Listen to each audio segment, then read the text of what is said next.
बारे में आज पूछा। इसका भी रोल है कमर दर्द में पोजीशन बता के, तो उससे पहले हम पेशेंट को काइनेसियोलॉजी टेप अप्लाई करते हैं और इसके दर्द को इम्प्रूव करने में और पेशेंट को बेहतर महसूस करने में काफ़ी बेहतर रिजल्ट्स हैं।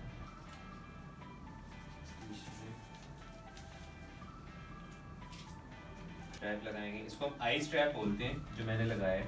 इस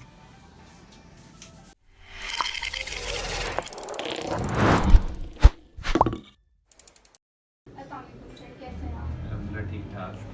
सर आज हम बात करेंगे के टेप के बारे में कि हम के टेप को कमर दर्द में कैसे इस्तेमाल करते हैं, तो काइंडली आप इस पर अपना थोड़ा रिव्यू दे सकते हैं। बेसिकली हमने जो कमर दर्द के ऊपर एक बहुत लॉन्ग सीरीज स्टार्ट की हुई है, तो उसमें आपने जो काइनेसियोलॉजी टेपिंग के बारे में आज पूछा।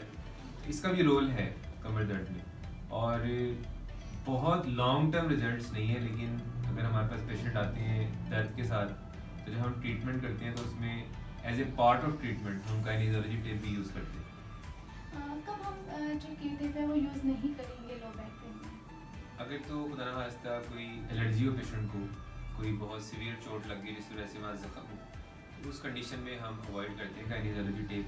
लेकिन अमूमन जब हम ट्रीटमेंट कंप्लीट कर रहे होते हैं और पेशेंट को घर भेज रहे होते हैं वर्जिशें बता के, तो उससे पहले हम पेशेंट को काइनेसियोलॉजी टेप अप्लाई करते हैं और इसके दर्द को इम्प्रूव करने में और पेशेंट को बेहतर महसूस करने में काफ़ी बेहतर रिजल्ट्स हैं। तो हम इसे कैसे अप्लाई करते हैं? इसको अप्लाई करने का जो तरीका है वो अब मैं आपको प्रॉपर तरीके से बताऊंगा। उसके लिए हम एक पेशेंट को बुला लेते हैं। अच्छा डॉक्टर दिया, मैं सबसे पहले तो दिखा दूँ, ये बेसिकली काइनेसियोलॉजी टेप होती है। ये डिफरेंट कलर्स में आती है, लेकिन कलर्स का कोई डिफरेंस नहीं होता। पेशेंट्स को हम पहले बता देते हैं कि अगर हम आपको टेप लगाएंगे और इसके अंदर कोई मेडिकेशन नहीं है, ये इलास्टिक टेप होती है। आमतौर पर वैसे खिलाड़ियों में हम यूज़ करते हैं। ये तकरीबन 1980s के अंदर सबसे पहले ओलंपिक्स के अंदर जो है ना ये टेप्स इस्तेमाल हुई थी, तो उसके बाद से काफ़ी ज़्यादा इस्तेमाल हो रही है। तो इससे 1 to 5% लोगों में एलर्जी के चांसेस होते हैं। वैसे तो इसके अंदर कोई मेडिकेशन नहीं है, लेकिन फिर भी अगर आपको घर जाकर लगे कि आपको खारिश हो रही है, आप अनकम्फर्टेबल फील कर रहे हैं, तो आप इसको उतार सकते हैं, अदरवाइज ये लगी रहेगी। उसके अलावा ये 2 से 3 दिन लगी रहेगी और ये वाटर प्रूफ होती है और इसको बेसिकली हम लगाने के बाद पेशेंट को कहते हैं कि वो शावर भी ले सकते हैं। थोड़ा सा पेशेंट को एक्सपोज करना पड़ेगा, थोड़ा सा काइंडली इसको ऊपर कर लें। आइडियली जो पेशेंट है उसके जो हेयर हैं वो रिमूव होने चाहिए। हमारे पास अमूमन क्लिनिक्स के अंदर शेविंग मशीन होती है या सेफ्टीज होती हैं जो कि हम यूटिलाइज कर लेते हैं। उसके बाद इस टेप को हम अपनी रिक्वायरमेंट के अकॉर्डिंगली कट कर लेते हैं और फिर हम इस पेशेंट पर इसको अप्लाई करेंगे। क्योंकि कलर का कोई डिफरेंस नहीं है, इसलिए हम कोई भी कलर यूज़ कर सकते हैं।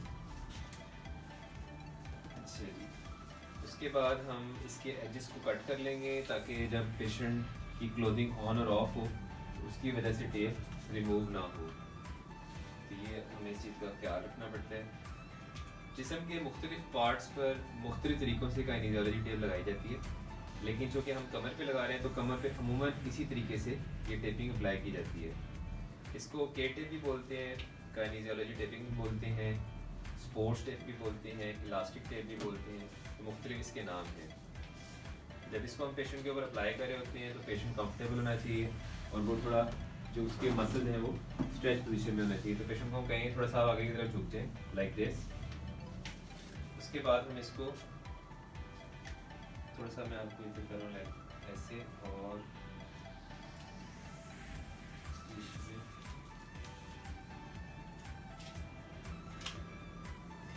जब इसको हम लगाते हैं तो हम थोड़ा सा इसको स्ट्रेच करते हैं।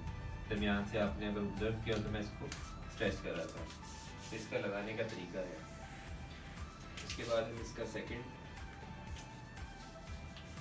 स्ट्रैप लगाएंगे। इसको हम आई स्ट्रैप बोलते हैं जो मैंने लगाया है। इसके वाई स्ट्रैप भी होते हैं, एक्स स्ट्रैप भी होते हैं, फैन शेप कट भी होता है, बटन होल टेप भी होती है। मुख्तलिफ तरीके से इसको कट करके लगाते हैं। उसके बाद हम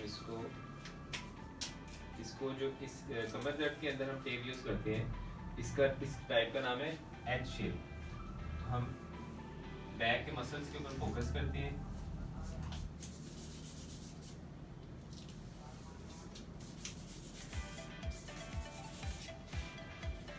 तो मैं लास्ट स्ट्रैप लगा रहा हूँ।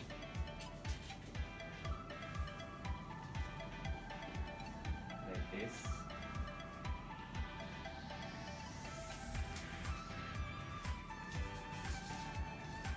जब हम टेप लगा देते हैं तो उसके बाद हम इसको रब कर रहे होते हैं like this.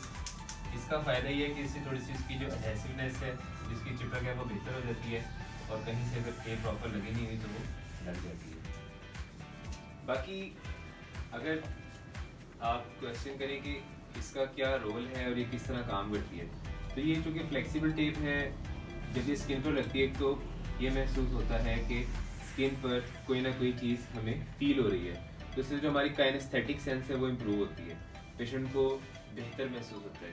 दूसरे नंबर पर मैं पेशेंट को वहाँ खड़े हो जाए, आपने काइंडली खड़े होना है, सामने देखते हैं। अगर आप ऑब्जर्व करें तो आपको ये फील हो रहा होगा कि जिस तरह थोड़ा थोड़ा ये उठी हुई है, तो इसको हम कन्वोल्यूशन इफेक्ट बोलते हैं। इसका मतलब ये होता है कि ये स्किन को थोड़ा सा अपलिफ्ट कर लेती है। उसकी वजह से कहा ये जाता है, हाइपोथेटिकली कहा जाता है एविडेंस के अंदर कि इससे ब्लड सर्कुलेशन इंक्रीज होती है। तो this is how it will work. Doctor Atiya, आज तो हमने बताया है कि काइनेसियोलॉजी टेपिंग या के टेप किस तरह हम कमर दर्द में यूज़ कर सकते हैं। तो नेक्स्ट टाइम इंशाल्लाह हम बात करेंगे ड्राई नीडलिंग पे। लाइक कमर दर्द के अंदर ना ड्राई नीडलिंग, जिसको हम सुइयों के ज़रिए इलाज या एक्यूपंक्चर भी बोलते हैं, वो भी एक तरीका इलाज है। Thank you so much doctor Hashim, information को शेयर करने के लिए। नेक्स्ट टाइम के लिए अल्लाह हाफ़िज़।